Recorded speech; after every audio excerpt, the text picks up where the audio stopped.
In this video, we're going to be processing the Milky Way in Photoshop and going from out of camera to out of this world.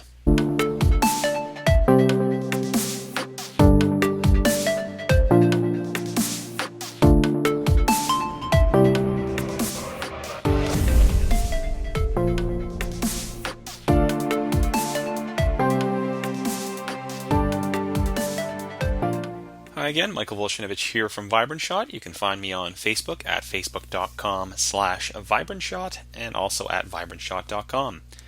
So today what we're going to be doing is working on this Milky Way image, and again a big thanks to Nagesh Mahadev for letting me use one of his images. I'm not a big Milky Way shooter, so I really appreciate him providing us with this image so we can go through the demo for you.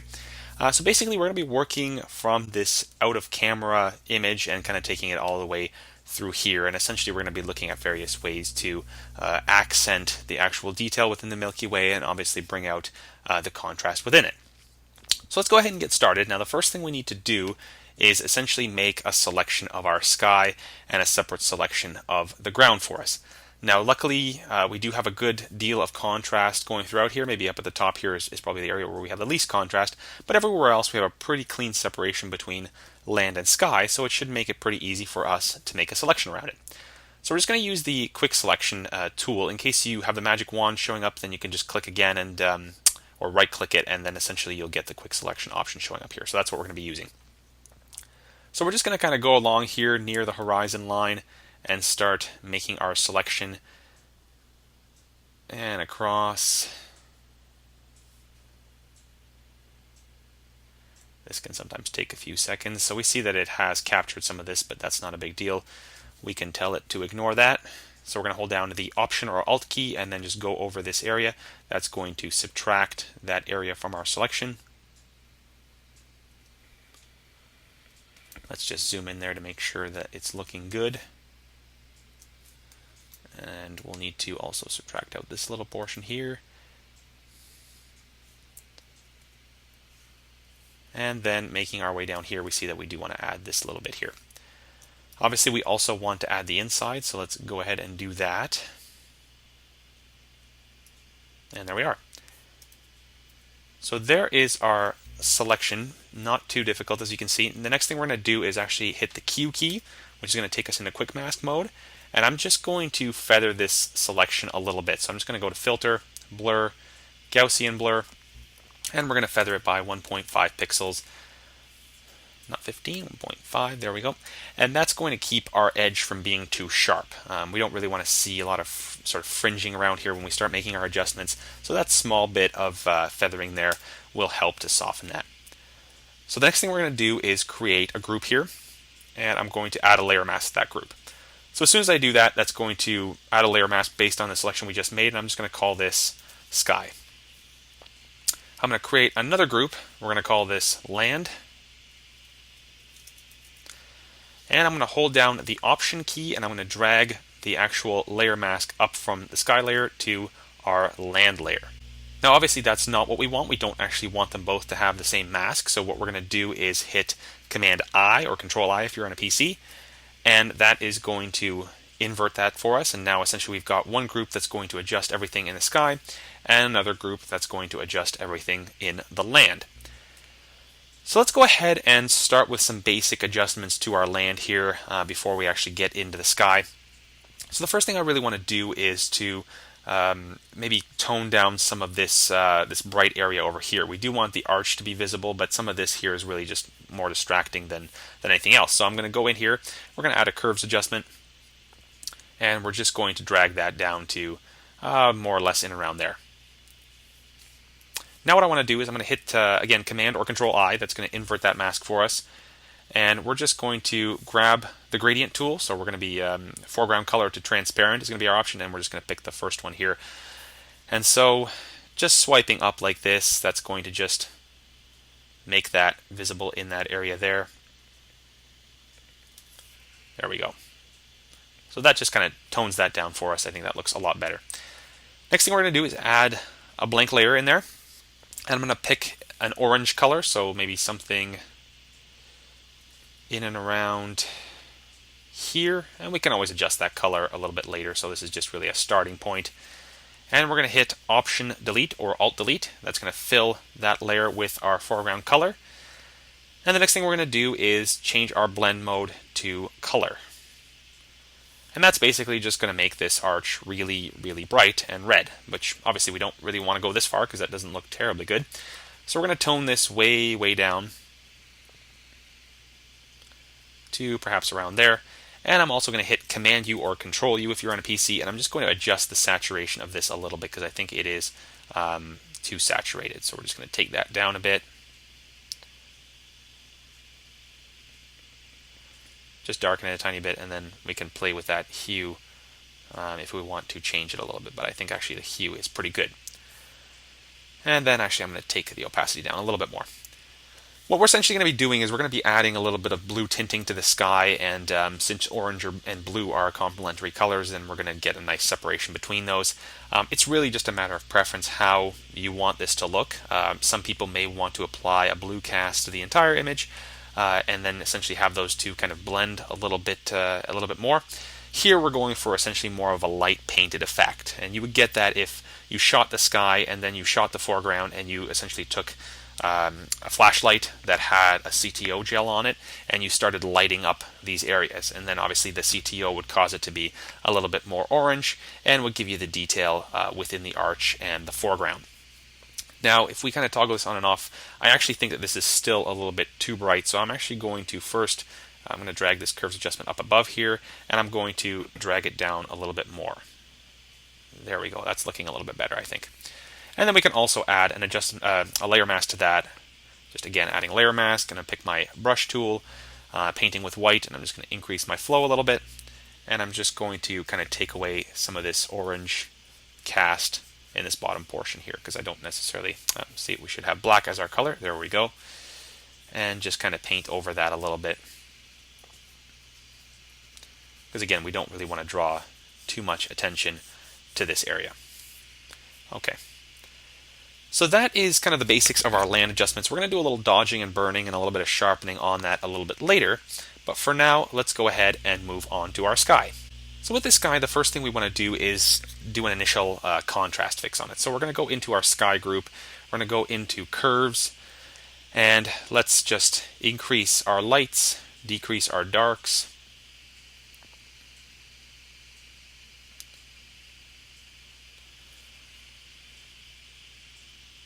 To something like that. I think that's a good starting point. And then I'm going to add another curves adjustment. Let's just call this one contrast 1. Let's add another curves adjustment here. And with this one, we're going to go into the blue color channel here, and then we're just going to play with this a little bit. I'm probably going to add a touch of yellow in here, and then we are going to raise up this side, which is going to add a nice blue cast into our sky for us. Let's just play with some of the other colors here. Yeah, that looks actually pretty good. We want to take out a little bit of the red. We saw that before. That looks a little bit more magenta, and I don't really want it to look magenta. We want it to be more kind of a blue color, and actually it makes these tones down at the bottom here a lot more pleasing as well. So basically I've just dragged the red channel down a little bit at the midpoint, and then with our blue channel, we've dragged this end down a bit and dragged this end up a bit. And we haven't really done anything with the green, but let's just take a look and see whether we want to. And I don't think that we do. We could maybe add a little bit of green here. I may actually do that for the bottom only because I do think it looks pretty cool at the bottom. So I'm going to actually leave that. We're just going to hit delete and wipe out that point. So let's just name this color 1. Now the next thing I want to do is, again, further boost some of this detail in here. I'm going to do that by going into channels, and let's pick our channel here. So I'm just going to disable these and start going through and find one that has a good deal of contrast within the sky. So I think actually the red channel probably has the most contrast within here. Sometimes it actually does help if you disable these values here, and then that way you can kind of go back to the original colors.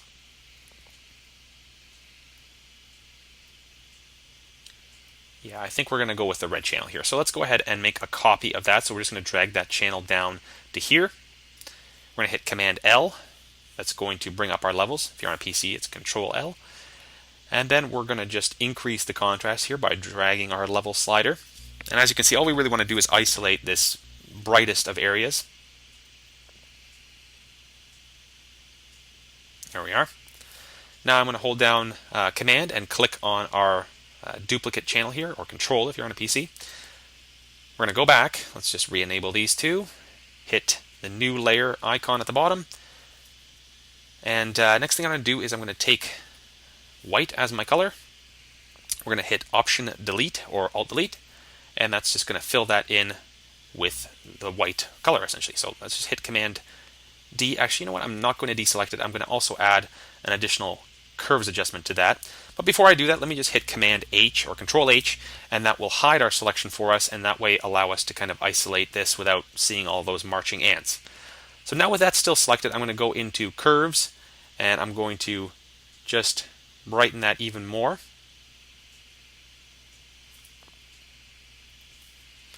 And let's just see how much of this we want to actually apply. So this is our, essentially we've done two things here. We have added a little bit more brightness to that general area. In fact, we could probably go a bit higher with that too. We've added this white layer, which is essentially going to punch up everything that is bright. Now, before I do that, I want to actually put that below my color layer, because the color layer is actually, we added a little bit of yellow into the whites, which I do want, because I don't want them to be fully white. So now going back in here, I'm also going to add a layer mask, and we're going to kind of mask some of this out because I think it's too bright in general. So again, going layer mask foreground to transparent, we're going to go from black to transparent, and we're just going to kind of swipe across here and swipe across this side. And then overall, we're going to lower the opacity down to probably around 41%, 40% or so. There we go. I think that's probably pretty good. And that's also looking pretty good. Next thing we're going to do is to go back into our highlights layer here and actually just kind of paint it out of certain areas. I really don't want it to be available everywhere. So what I actually think I'm going to do is I'm going to paint the whole thing, fill the whole layer mask in black, and then we're just going to paint in the areas that we're interested in. So let's go ahead and do that. I've got black selected as my foreground color. I'm going to hit Option Delete or Alt Delete if you're on a PC. That's going to fill it all, essentially just disabling that whole layer. And now we're just going to grab our brush with probably around a 15% flow rate, fairly soft brush, and we're just going to brush in the areas we're interested in. So selecting white as our foreground color, we're just going to kind of paint in some of the key areas here to bring those out. But we don't necessarily want to brighten too much of it, so I think this is going to give us a much nicer effect than using those two gradient adjustments that we initially had. And again, varying the size of your brush just to get into some of these tighter areas. And you don't have to be too careful because obviously this is only showing in certain areas anyways, because we already kind of tightened that down using our channel. But again, we want to just be selective and apply it only to these areas of brightness over here. And so now that we've made a bit more of a controlled selection on that, we see that it's really just applying to a small portion of the sky. And then our curves is punching the rest of that up. Now let's go ahead and add a little bit more color in here. So let's try and go with a curves adjustment again. And let's go back to that green color. I'm kind of interested in seeing how that's going to look at the base, which is actually not too bad. So I've dragged the green channel up a little bit here. Let's just hit Command I or Control I to inverse our mask. Again, picking our gradient tool over here, foreground color to transparent, and we're just going to swipe up here a little bit to perhaps apply a little bit of a green glow there, and again kind of focus us in onto this area. Once again, we're going to add another curves adjustment. So going into curves here, we're going to darken some of the shadows here, something like that. Let's just see how that looks. Good. Okay, we're going to hit again Command I or Control I to inverse that, and actually, yeah, let's do that. Let's use Command I or Control I, and then I'm going to create a selection around this middle portion that I want to exclude. So we're going to hold down the Option key and the Shift key, and that's going to take us out. Actually, you can release the Shift key. We're actually going to keep it as an oval. So just holding down Option or Alt and kind of dragging out until we get something like this should be good. Now we're going to right click and select Transform Selection, and we're going to rotate that around. and just kind of position that into there. And I may actually stretch this a little bit on both ends, just till it looks like it's encapsulating primarily that area. Now hit Enter to apply that transformation. Hit Q to bring up the quick mask mode, and we're going to go to Filter, Blur, Gaussian Blur, and we'll pick a blur radius that is quite large. Let's say around 250 or so should be good. Okay, now hit Q again. That will create that selection for us. We're going to go back into our layer mask and that curves adjustment we just created, and we're going to fill it with white. So since white is our foreground color, we're going to hit Option or Alt Delete, and that's going to exclude it from there. So as you can see, what we're essentially doing, let me just disable that. Let me just make sure we're working on the correct curves adjustment here. This one is darkening. Ah, I see what we did wrong. There we go. This is actually the inverse of what we want. So let's just hit Command I, and there we go. That's what we want to see. We want to actually exclude the middle portion and keep the outsides included. So there we go. Always confusion when working with layer masks, but that's essentially what we want. We want to create almost like a vignette around our sky there. Now, if we kind of just toggle back and forth, we see this is where we have come to. So carrying on, let's continue to further add a little bit of contrast here, and let's go ahead and add another curves adjustment. Now, before we do that, this little area here is actually driving me crazy. So let's go ahead and add a new layer above our background layer. We can just disable these two for now.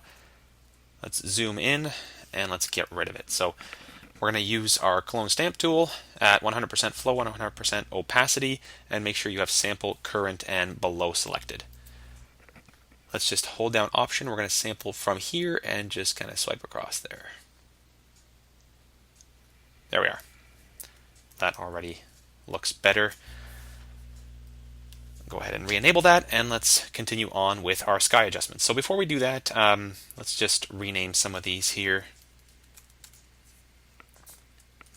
so we can stay organized. This is going to be green glow.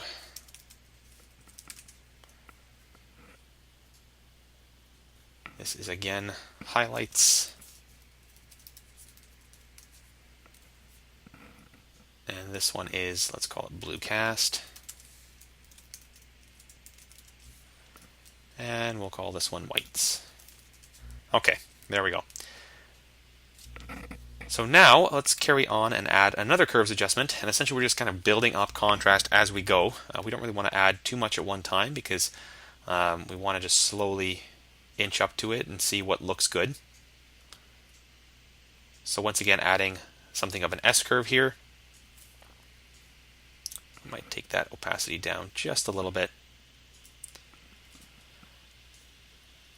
Name that contrast 2. And now let's add a selective color adjustment. In the blacks channel, let's go ahead and add a little bit of, or let's take away a little bit of the yellow still. That will essentially add blue for us. About 2 should be good. Let's add a little bit of cyan, and let's add a little bit of magenta.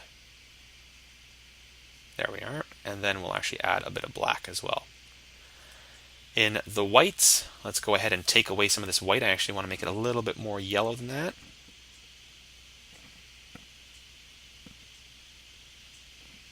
Somewhere in around 30 should be good. And finally, let's go ahead and add a little bit of glow just to the middle of the horizon here. So once again, selecting our circular marquee tool, holding down the Option key, and we're just going to create a circle like that. Just position it in a place where you think it's going to look good. Again, hitting Q, filter, and we're just going to apply the same level of Gaussian blur we had before when we created our vignette layer, which should be about 250 pixels. Again, hitting Q to get out of quick mask mode and adding one more curves adjustment. In this case, we're going to just brighten up that horizon line.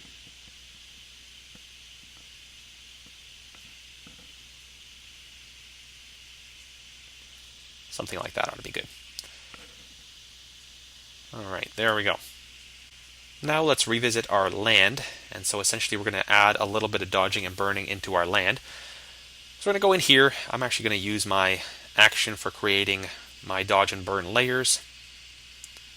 Essentially all that does is it creates two curves adjustments inside a dodge and burn group, and I'm actually going to set these to luminosity blend mode to make sure that we're only changing brightness levels and not changing any saturation levels.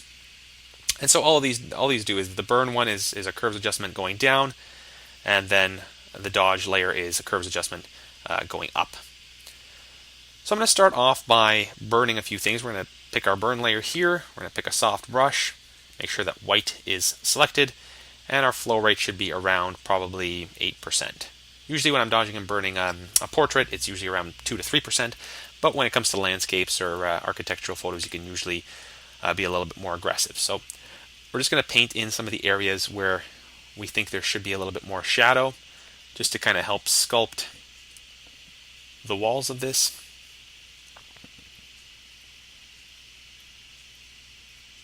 I'm just essentially brushing over this layer with white paint.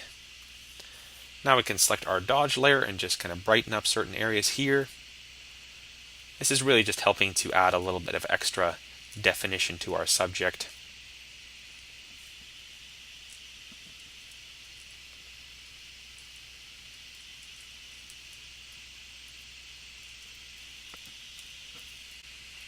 And you kind of just cycle between the dodge and the burn layers.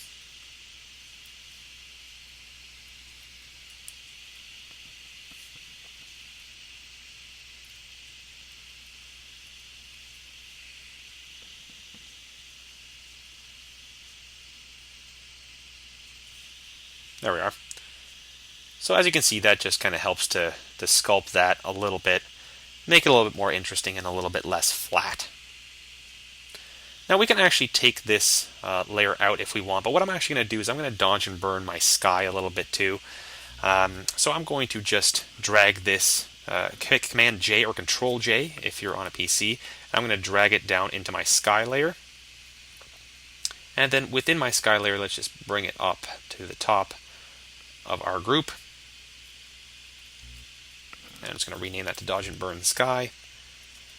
And let's just fill these with black again. So hitting Command Delete, that's going to fill it with our background layer. If you ever want to use your background color to fill something, it's Command Delete.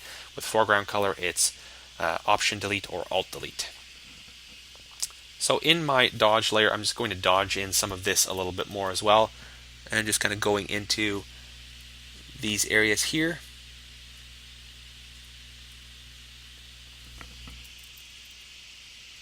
We could probably raise our flow just a tiny bit.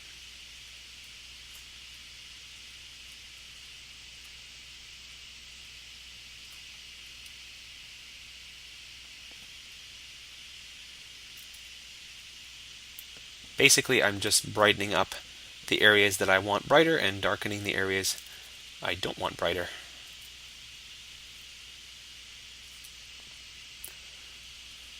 I typically tend to finish off with this. Obviously, it's the most sort of precise way to brighten and darken areas. So it makes sense just to leave it till last as sort of a finishing touch.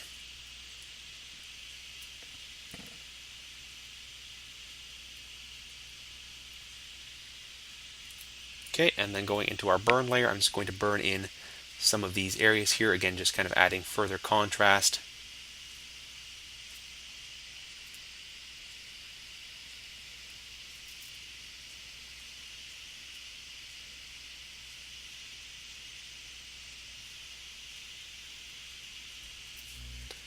And let's toggle that on and off. And we just see that again, we're just punching up that level of contrast even more. Let's sort of toggle through, let's see where we're at. And I think we've made a pretty large difference there. And just two more things I really want to do here. One is I want to, I think, punch up some of the highlights here even a little bit more. So I'm going to go back into our sky layer. We're going to add one more curves adjustment. We're going to just kind of bump it up a little bit more. Close that up, and then we're going to go double click on that layer. and we're going to just make sure that that's applying only to our highlights. So we're going to use our blend if sliders here. I'm going to make sure to cut off anything that is more in the shadow to mid-tone area, and we're going to hold down the Option or Alt key. We're going to split these sliders here, and I'm just going to drag that down. So now if I click OK and we toggle that, we see that it's really only affecting that very bright area there. And I'm just going to take that down to probably about 50%, just to give it a little bit of extra pop right in that area. Okay, and so now finishing it off, we're going to hold down Command Option Shift E or Control Alt Shift E to create a stamp visible layer. Just make sure that your top layer is selected. That's going to create our stamp visible layer for us. And then we're going to go to Image, Adjustments, Brightness and Contrast, and we're going to take out all of the contrast there. Then we're going to go to Filter. Actually, before we do that, let's just go ahead and set our blend mode to Soft Light. And then we're going to go to Filter, Other, High Pass. And we're going to apply about 100 pixels on the high pass. Click OK, and we're going to take that down to probably around 30% opacity. Now, it's your call whether or not you like the high pass applied to the foreground as well. If you don't, you can always just drag it into your sky layer, in which case it will only apply, as you can see, we toggle this back and forth, it'll just apply to your sky and not apply to your foreground. But in this case, I think it actually does look pretty good applied to the foreground as well. So there we are. If we just toggle on and off, we see that we've come from the out of camera image to something that is a lot nicer and obviously has a lot more pop than the original low contrast image that you would typically get out of camera, and we've added this sort of light painted effect into our foreground. So as always, I hope you found that tutorial useful, and you'll come check us out next time. To make sure you catch future videos, be sure to subscribe to the YouTube channel below, and also visit us at facebook.com/vibrantshot and vibrantshot.com for more written articles and tutorials. Bye for now.